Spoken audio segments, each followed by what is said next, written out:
"I wouldn't invite him if I were you," my son said with a grin, raising his glass like a king at his own court. "He's just my placeholder, until someone better comes along." Laughter rippled across the room. Real laughter. His friends clapped. She, the woman he thought was everything, smirked. I sat there in the corner holding my drink. I didn't say a word, not because I didn't have any, but because I knew silence. Silence has a way of echoing back. As I watched him bask in his moment, I felt something in me shift. It wasn't rage, it was quieter than that, a cold, steady kind of knowing. He didn't realize it then, but those same words he threw so easily into the air, they were already circling back to him. "Hey there, it's Grandpa. If you're new here, welcome. I tell my stories not because they're pretty, but because they're real. Sometimes life doesn't throw punches, it whispers. And those whispers, they echo louder than any scream. Tell me something. Has anyone ever dismissed you just because of your age? Just because they thought you didn't matter anymore? Share it with me down in the comments. You'd be surprised how many of us have walked through the same silence. Now, let me tell you what happened after that birthday party. Because silence has a way of turning the world upside down. From the outside, we looked like a good story. A proud old father. A successful young son. People saw a picture, not the cracks beneath it. My boy, Daniel, was my only child. After his mother passed, it was just us. I worked double shifts and came home tired, but he always had a warm meal and clean shoes for school. Back then, he used to run into my arms when he saw me at the door. These days, he barely looks up from his phone. His girlfriend Mia was everything the town loved to talk about. Sharp smile, expensive heels, and a way of making people feel small without ever raising her voice. To everyone else, she was charming. The perfect match. I saw the way she curled her lip at me when she thought no one was watching. A quiet kind of disgust. Then there were his friends. Young, loud, full of themselves. They loved how he spent money, how he threw parties. None of them were around when he was living in that small house with me, back when his dreams were bigger than his bank account. On the surface, we were one big happy group. The father who raised a good man, the girlfriend who adored him, the friends who celebrated him. But under all of that, I was the unwanted relic in the corner. The placeholder, the one they tolerated for appearances. It's funny how people keep up a show so well that they almost convince themselves it's real. Almost. I still remember the night I signed the papers for the house. It wasn't much back then. Just a worn-down farmhouse on a piece of land outside town. Leaky roof, creaky floors, but it was ours. I promised myself that whatever happened, Daniel would grow up with a roof over his head, a warm meal, and a future I didn't have. When his mother died, the house became more than just walls. It became the anchor. Every scrape, every patch, every board nailed down was a memory. I fixed the roof with my own hands, taught him to ride a bike in the front yard, and planted a maple tree out back so he'd always have shade on hot summer days. That tree's still standing, strong, quiet, just like I've tried to be. When college came, I sold the truck I loved. I worked graveyard shifts at the mill to pay his tuition. I skipped doctor appointments because money was tight. He never knew that part. He just saw his tuition paid, his fridge stocked, his future wide open. I wanted it that way. A father's job is to make sure his child never sees the weight he carries. In that house, that was the one thing I never touched. I didn't borrow against it. I didn't sell a corner of the land. It was meant to be his one day. Something solid, a piece of me left behind. That's why, when he looked me in the eye at that birthday party and called me a placeholder, it hit harder than any insult ever could. I had built his life around that house, around him. And in one line, he told the world I was nothing more than a space filler. The sting isn't just in the words. It's in the years they erase, the quiet sacrifices no one ever sees, the ones that live inside creaky floorboards and old maple trees. The first sting didn't happen at the birthday party. It happened weeks before, at a Sunday lunch. Nothing fancy. Just me, Daniel, and Mia sitting around the kitchen table I'd built with my own hands 30 years ago. I'd spent the morning slow cooking a pot roast, the kind he used to beg for when he was little. I plated everything neatly, like I always do, because family meals mattered to me. He looked around the kitchen, then said with that half-laugh of his, "You know, Dad, one day I'll tear this whole place down and build something modern." Maya snorted softly and added, "Yeah, it's sweet, but this house is like a museum." I felt my stomach tighten, but I smiled anyway. I told myself it was just talk, just a careless comment. But inside, those words slid right under my skin like a splinter. That house wasn't just wood and paint. It was my life. It was where I'd carried him to bed when he fell asleep on the couch, where I'd sat through winters with a busted heater, where I'd counted every penny to keep the lights on.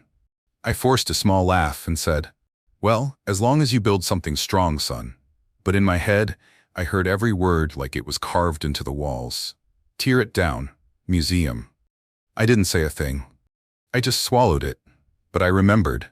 Every syllable, every look on their faces. It was the first time I realized I wasn't part of their future. I was a piece of their past they were already planning to erase. After that lunch, the little stings started to stack up like splinters under old wood. None of them loud, none of them big, but together they formed a crack you couldn't ignore. One night, Daniel and Mia came over for dinner. I'd set the table the way I always did. Simple, neat, quiet. She walked in, wrinkled her nose and said, "This place smells like old books." She didn't even try to lower her voice. Daniel laughed, not nervously, not protectively. He laughed like he agreed. Another time, he stopped by unannounced, just long enough to ask, "Dad, what are you planning to do with the house when you're gone?" Gone. He said it like I was already halfway in the ground. I said, "Haven't thought that far ahead." But I had. Every nail in this house held my plans. He nodded, half listening, and said, "Well, Mia's always dreamed of a big open-concept kitchen. I'm sure we can make it work." Mia's dream. Not mine. Not ours. Hers. Then came the part that burned slow. I caught him in the living room one evening, taking pictures of the house, the walls, the floors, even the backyard. He didn't notice I was behind him until I asked, "What's all that for?" He looked up like he'd been caught stealing. Then he smiled and said, "Relax, Dad, just showing the contractor some ideas." Contractor. The word sat heavy in my chest. These weren't just disrespectful words anymore. They were blueprints, quiet plans, plans to erase the world I'd built brick by brick. I didn't yell, I didn't slam any doors. But in that moment, something in me shifted. I started listening more than speaking, watching more than trusting. I wasn't in their future. I was being cleared out of it, piece by piece. And they didn't even bother to hide it. Not yet. It started with whispers, not loud enough to make out everything, just enough to make me stop mid-step in the hallway. Daniel and Mia were in the living room. I'd gone to get a jacket from the closet when I caught their voices bleeding through the wall. "He won't even notice. He never checks anything," she said, sharp and low. Daniel's reply came softer, almost like he was calming her down. "Just let me handle it. I'll make sure the paperwork is clean." Paperwork. That word stuck in my chest like a hook. A week later, I noticed the mail was thinner. I usually get a few letters every month. Bank statements, property notices, but lately things had been missing. Or maybe I just wasn't seeing them. I went down to the post office myself and found out a few statements had been forwarded to Daniel's address at his request. His request, without asking me. Then there was the bank. A strange transaction showed up when I balanced my account, a small withdrawal tied to a legal office downtown. My name was on it, but I hadn't signed a thing. I asked him casually one afternoon, "Son, you been getting my mail?" He didn't even blink. "Yeah, Dad, just helping you stay organized. You know how paperwork gets messy for older folks." Older folks. Like I couldn't tell when someone was sliding a knife under my ribs. That night, I sat at the kitchen table, hands wrapped around a cold cup of coffee, staring at the maple tree out back. I could feel something moving under the surface. Quiet, careful, wrong. I didn't have proof yet, but my gut knew. They weren't just dreaming about the house anymore. They were moving pieces I couldn't see. And what they didn't know is that I've been around longer than they've been breathing. I know when something's being taken from me. I could feel the storm crawling closer. I wasn't born yesterday. When someone's moving behind your back, the signs might be small, but they're always there. So one evening, when Daniel and Mia said they were running errands, I went digging. Not out of anger, but because I needed to know the truth. I started with my own desk drawer, the one where I kept the property deed, the original papers from the day I bought the house.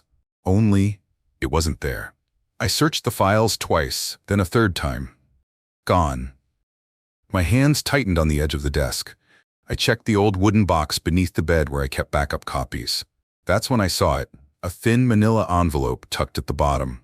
My name scribbled across the front in Daniel's handwriting. Inside was a set of papers I'd never signed, a power of attorney form, already filled out.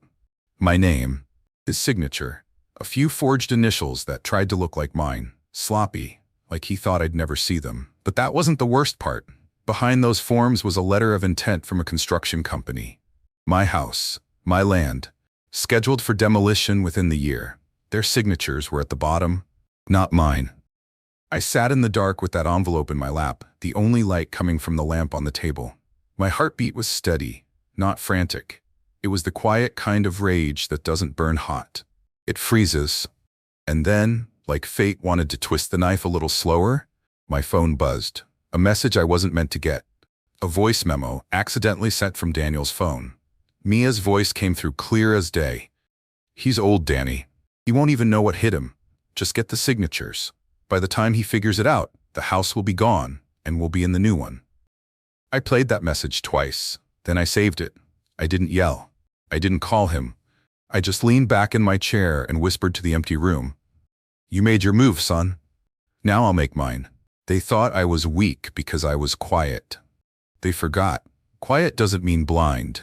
Quiet means I was listening. Let me ask you something. If you opened that envelope and found your own child's signature trying to erase you, what would you have done? Would you have stormed into their house, slammed the papers down on the table, and demanded answers? Or would you have stayed quiet and let the truth rot from the inside out?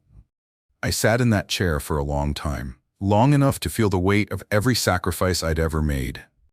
Tell me in the comments, would you have stayed silent or confronted them head on? I want to know what your heart would have done. It happened over dinner. Not just any dinner, a carefully planned family night that Mia had insisted on hosting at their new apartment. Everything about it felt rehearsed. The candles, the soft music, the fake smiles. I sat at that table knowing something was coming. I could feel it in the way Mia's fingers kept tapping against her wine glass, like she was holding a secret she couldn't wait to drop. Daniel started light. He talked about work, about the house, about how busy life had become. I nodded, letting him talk, letting the room fill with their small performances. Then he set his fork down. And just like that, the air changed. Dad, he said, leaning forward, we've been talking a lot lately about the future. Mia placed her hand on his. She didn't even try to hide the smug smile curling at the corner of her mouth. Daniel continued, you've worked hard your whole life. You've done enough, but you're getting older and handling the house, the land, everything. It's too much for you. It's time we took some of that weight off your shoulders. I didn't move. I didn't blink. He went on, faster now, like he'd practiced every word in the mirror. We found a buyer for the land, someone who wants to tear down the house and build new. We'll get a good price. It'll set everyone up comfortably. You can move into one of those senior places, nice ones with nurses and all that. You won't have to worry about a thing. I felt the words, but more than that, I saw the way Mia leaned back, confident. She already believed it was done. Like I was just a box they needed to check off. I set my fork down slowly. I let the sound of metal against porcelain fill the room. Mia tilted her head, sweet as venom. This really is what's best for everyone. You'll be taken care of. I looked at them, at the boy I raised and the woman who'd already decided the house I built was hers. I could have yelled, I could have slammed the table, but instead I just nodded once. Calm, silent, steady. Daniel mistook my quiet for weakness. Good, he said, exhaling like the deal was done. We've already talked to the lawyer. It's just a matter of signatures now. Signatures. My signatures. The ones they tried to forge. I sat there, watching them build their future on the bones of my past, but they didn't know what I had tucked safely away. They didn't know about the recording, the documents, the copy of every letter. They thought they'd cornered me, but they didn't realize, the quieter I got, the sharper my edges became. So I smiled. Not a warm smile, a quiet one. A dangerous one. And I said, I hear you, son. Their shoulders relaxed. They thought they'd won. But in my silence, the game had already shifted. I let them finish their little victory dinner. I didn't interrupt their plans, their fake warmth, or the way Mia kept glancing at Daniel like a queen congratulating her knight. When the table finally fell quiet, I reached slowly into my jacket pocket. Their eyes followed my hand like they knew, somewhere deep down, that the silence they'd been mistaking for weakness was about to turn on them. I pulled out a single folded sheet of paper. Nothing dramatic, just one sheet, worn at the edges from where my fingers had been pressing it for weeks. Daniel laughed nervously. "What's that, Dad?" I unfolded it carefully, smoothing it against the table with the palm of my hand. "Just a letter. An old one. You probably don't remember it. You were a kid when I made this decision." Mia tilted her head, that same practiced expression she wore whenever she thought she was the smartest person in the room. "A letter?" I nodded. "Yeah. A letter I gave my lawyer 15 years ago, in case someone ever tried to sell this house behind my back." I didn't say more. I didn't have to. I watched Daniel's grin falter just enough to show the crack beneath. Mia shifted in her chair, her smile stiff. Daniel cleared his throat. "What are you talking about?" I leaned back in my chair, calm. "You said something about signatures earlier, that things were already in motion. But here's the thing, son. This house isn't just a house. It's under a family trust. That means any change, any sale, any new owner can't happen without my explicit, verified signature. Not a copy. Not a fake. Not something cooked up in a lawyer's office downtown." Mia's hand slipped off his, just a fraction of a second. But I saw it. I folded the paper back up slowly, deliberately. "That's all I wanted to say for now." Daniel tried to laugh it off, but his voice cracked. "Come on, Dad. You're making it sound like we're the bad guys."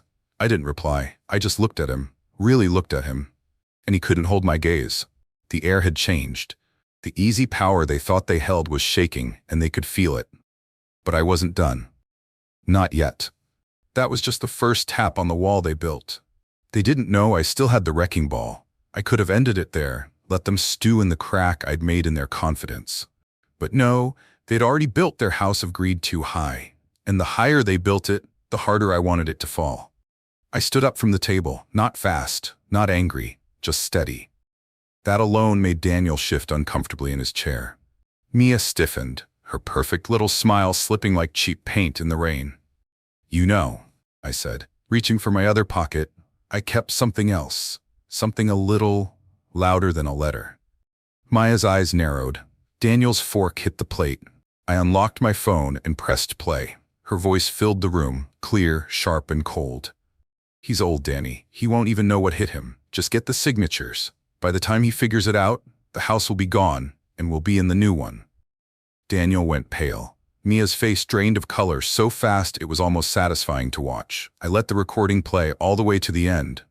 The silence after was heavy, thick. I could hear the sound of the clock ticking on their wall, every second louder than their excuses. I set the phone down gently, almost kindly. "You should be careful where you leave your voice, Mia. Phones have good memories." Daniel stammered. "Dad?" "No."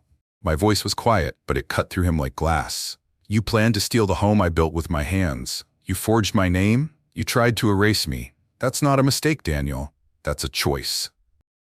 Mia pushed her chair back, searching for something to say, but I wasn't looking at her anymore. I reached into the same folder and slid a thin legal document across the table. "I updated the will last month. Everything, the house, the land, the accounts, now bypasses you completely. Every cent goes into a community trust for scholarships and veterans. My lawyer has everything on file, and if anything happens to me, this recording is part of a sealed case file." Daniel's jaw clenched. His hand trembled. The golden future he thought was already his was gone in a single sentence. Mia whispered, "You can't do that." I smiled. "I already did." Daniel's voice cracked, desperate now. "Dad, please, we can talk about this." "You should have talked to me before you tried to bury me while I was still breathing," I said. And just like that, the floor beneath their arrogance gave way. The walls they built with greed collapsed on their own heads. All I had to do was let gravity do the work. The room fell silent. Not the kind of silence that begs to be filled, but the kind that crushes the air out of everything around it. The kind that makes people face what they've done. Daniel stared down at the table, the confidence he carried like armor stripped clean off him. His fingers twitched against the wood, like he wanted to reach for me, but even he knew his hands didn't have the right anymore. Mia sat frozen in her chair. The queen without a kingdom. All that practiced charm, that sharp tongue, that smugness, it was gone. Her face was chalk white, her lips pressed tight like she was swallowing the bitterness of being caught. I didn't have to raise my voice. I didn't need to gloat. The truth sat between us like a loaded gun. And they both knew I had already pulled the trigger long before this night. Daniel finally whispered, "Dad." His voice cracked, barely holding together. I didn't mean. I stopped him with one look, calm, controlled, a kind of power he'd forgotten I still had. "Don't say it," I said quietly. "You meant it when you laughed. You meant it when you signed what wasn't yours. And you meant it when you called me a placeholder." His jaw trembled. He looked like a man standing in the wreckage of something he built with his own hands. I leaned back in my chair, slow and steady. A house can be rebuilt. Trust can't. Mia grabbed her bag without a word. She didn't ask for forgiveness. She didn't even try. She just walked out, heels tapping against the floor like a verdict being read. Daniel sat there, shoulders caving in. The son who thought he could strip me of everything now had nothing left to stand on. I pushed the folder back into my jacket. The will, the recordings, the letter. They weren't weapons anymore. They were shields. Order had been restored, not through shouting, not through revenge, but through the weight of undeniable truth. And in that quiet, I could finally breathe again. You know, people think betrayal always comes with loud arguments and slammed doors, but it doesn't.